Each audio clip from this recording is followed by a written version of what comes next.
Daniel lived in the big city. Every morning, he woke up early and went to work in a small office. He worked hard, but the days felt long and lonely. At night, he sat alone in his tiny apartment and thought about home. Far away in the village, Daniel's mother lived alone in their old house. She took care of the garden and fed the chickens every day. Sometimes she stood by the window and looked at the road. She missed her son very much. Every Sunday evening, Daniel called his mother. They talked about the weather and the garden. His mother always asked when he would visit. Daniel wanted to visit, but he didn't have enough money for the journey. It made him sad. Daniel decided to work harder. He stayed late at the office every night. He took extra projects on weekends. His boss noticed his hard work. Month after month, Daniel saved every coin he could. He had a dream in his heart. Meanwhile, the village house felt more empty each day. Daniel's mother cooked meals for one person. She talked to the chickens because there was no one else. Her neighbors visited sometimes, but she always hoped the next knock would be Daniel. One Friday afternoon, Daniel's boss called him into the office.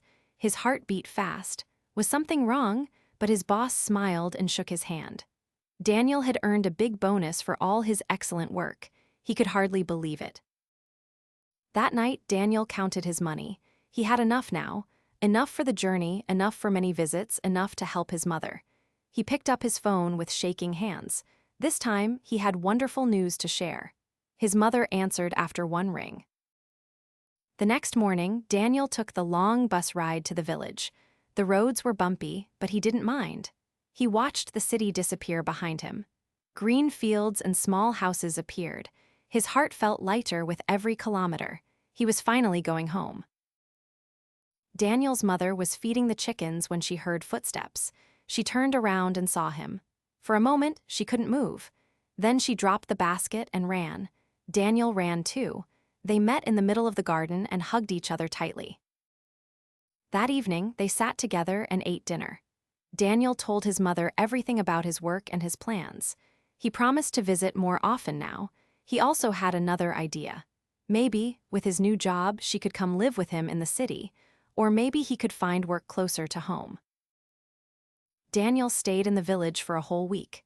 Every morning, he helped his mother in the garden. Every evening, they talked and laughed together. The house didn't feel empty anymore. Daniel realized something important. Money was good, but being with family was better.